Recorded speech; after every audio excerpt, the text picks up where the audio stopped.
Good morning.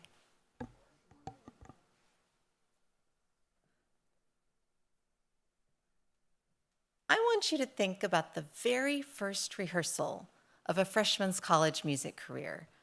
The nerves, the excitement, the hours of practice that went into that very moment.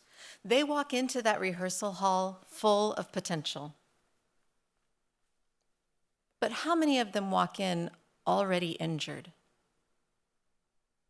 already tired, already afraid to admit it? I have taught a course that meets those students right at the start, and today I want to tell you why every single music student in the world should have that same opportunity. In every music school I have ever known, we build the foundation early. Music theory, oral skills, ensemble participation, applied lessons. We schedule them, we require them, because we believe they are essential to music development. And yet, there's one class that rarely appears on a freshman's schedule, a course on musician health. Not a clinic field trip, not a flyer on voice hygiene, not a well-hidden web page on sound exposure. An actual required course taught by qualified faculty. While we acknowledge a single course does not an institutional revolution make, and considering the valuable insights raised by my colleagues this morning, it demands our utmost attention, and not, as Julia aptly described it, as mere window dressing. By now, you're familiar with the total musician health model and the biopsychosocial, the development, the music as an occupation. I'm not here to explain that model. You've already seen it. I'm here to show you what it looks like when we bring it directly to the student's classroom. Because those music-specific occupational health concerns, they're not theoretical. They are present and painful and pervasive. And the earlier we address them, the better the outcomes. And that's why we start with freshmen. At the University of North Texas in my graduate doctoral fellowship, I taught a course called Occupational Health, Lessons from Music.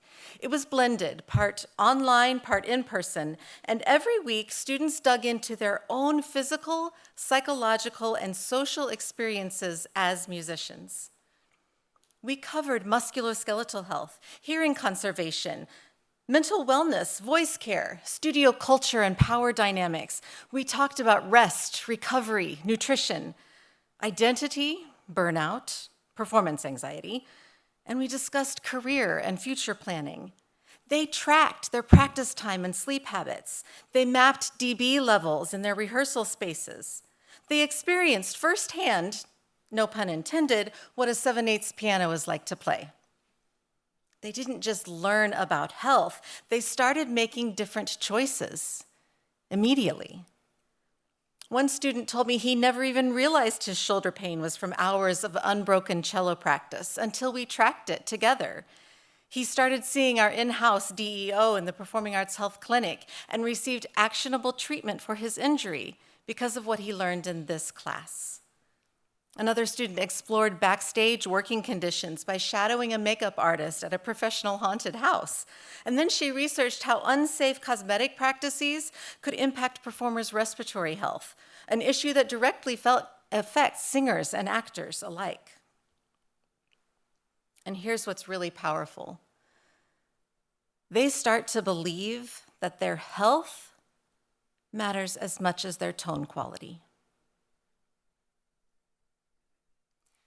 They see that perfectionism is not a personality trait, it's a risk factor. That pain is not a badge of honor, it's a warning sign. That rest is not laziness, it's strategy. And this course holds up a mirror, like we said earlier this morning. It shows students how their own behaviors, ignoring pain, over-practicing without breaks, exposing themselves to high decibel noise levels, staying silent about stress, may have contributed to their risk. It asks them to examine habits they've normalized, to confront choices that felt routine but were actually risky. And then it gives them the vocabulary to name what they've been experiencing and the tools to begin making different choices with intention, clarity, and support. By the end of the course, they're not just healthier students, they're better musicians. They're advocates for themselves and for each other. One of my students, a sophomore wind player, came into the course with a deep belief that pushing through hand pain was simply a part of artistic identity. She often described herself as the committed one, the student who stayed in the practice room the longest, who never said no, who played in 4 different ensembles. During our module on musician identity, she experienced a shift. We discussed James Marsh's identity status theory, and she began to see her habits, overcommitting, pushing through pain, defining herself by her output, as signs of identity foreclosure. She had adopted a one-dimensional idea of what a serious musician looks like without really exploring any alternatives. With reflection and peer dialogue in class, she moved into identity moratorium, a stage of genuine questioning about values and beliefs. She started redefining her relationship to practice and sought balance to preserve her well-being. The result wasn't less artistry. It was stronger, more authentic one. Why do we teach music theory in the freshman year? And no, it's not just to torture thousands of 18-year-olds. It's because it gives them the tools to succeed later. The same with health. If we wait until they're injured, burned out, or considering leaving music entirely, we have failed them. This course is developmental by design. It's not just injury prevention, it's identity formation. It's about shaping how musicians understand their own bodies, their boundaries, and their values before they enter the professional workforce. And it should not be elective. It should not be a luxury. It should not depend on what advisor you happen to get. It should be required for everyone. This isn't just for performance majors. It's for the accounting student playing in marching band, the jazz guitarist who loves jamming with his buddies late into the night, the psychology major who sings in choir every semester. If they're rehearsing, performing, and identifying as musicians, they are navigating risk, and they deserve the tools to do that well. This model already meets standards set by accrediting bodies. It's teachable, scalable, research-informed. At UNT, we built it, and we're not alone. Peer institutions and a growing number of individual faculty have taken up the mantle, building their own versions, asking similar questions, validating this work through the voices of their own students. Now we're just asking the rest of the world to make it standard. Because musicians' health isn't a side dish, it's the plate everything else rests on. I can hear the questions in the back of the room, but Dr. Austin, how do we actually get this into the curriculum? By building on what we've just heard Michael say about leadership and administration. And here's the good news. We don't have to bulldoze our institutions. We need to speak their language, the administrator's language, and light a spark. First, we connect the dots for them. This isn't a music issue. It's a student wellness issue, a retention issue, an accreditation issue. Administrators care about outcomes, student success, campus safety, compliance. So let's show them the blueprint that this course doesn't add work. It protects their investment. It prevents injury. It fulfills standards already in place from accrediting bodies. In fact, it answers the very call NASM issued when they said students must be taught to protect their hearing, voice, and musculoskeletal health. We're not asking for something radical necessarily. We're fulfilling a responsibility. And then we bring them the receipts. We don't just tell them that it works, we show them.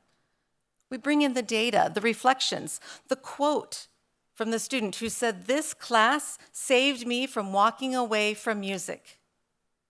Let those voices speak directly to the people who need to hear them.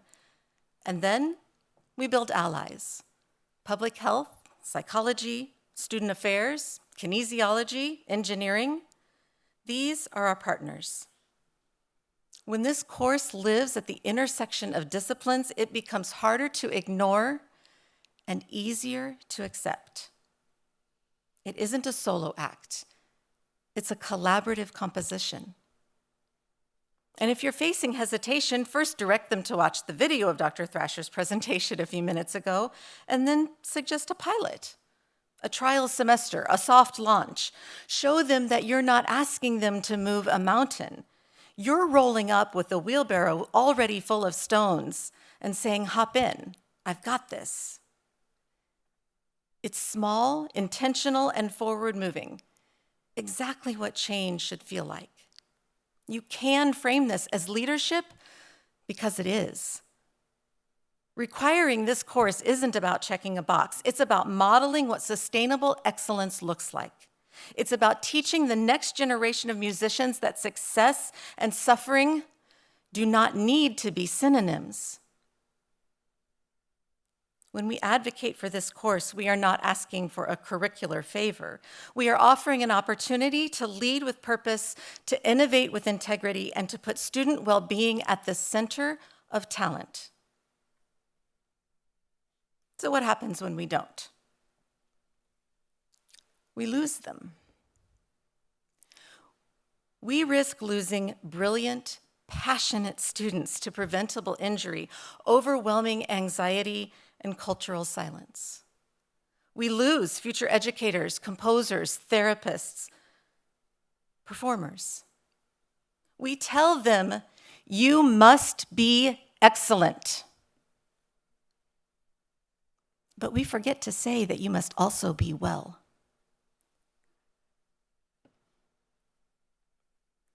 We've laid out the why, the how, and the evidence that it works. Now it comes down to one thing: commitment. Let's move beyond wellness initiatives and optional workshops. Let's stop treating health as something extra, something students have to find on their own. Let's give them a fundamental course, one firm message: your health belongs in the curriculum. Start freshman year, make it foundational, make it global.